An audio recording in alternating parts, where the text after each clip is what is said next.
What do you think most business owners get totally wrong when it comes to their business, well, the business and their personal finances? Yeah, so I think there's a few different routes we can go down with that. But I think what it really boils down to is that most people start a business because they're an expert at something. So a builder is an expert at building things and working with their hands. So they start a building business or a construction business. A dentist is a dentist and they start a dental practice. A plumber is a plumber and they start a plumbing business.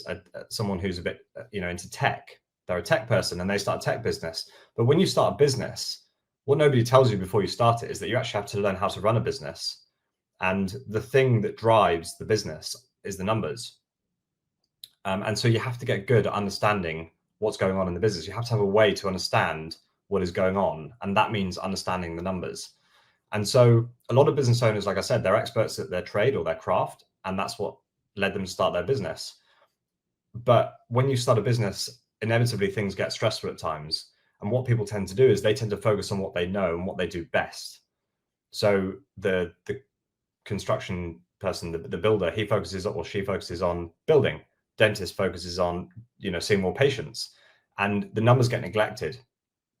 And so what ends up happening is that business owners most of them don't know how to log into their QuickBooks or their Xero account to see how the business is actually performing.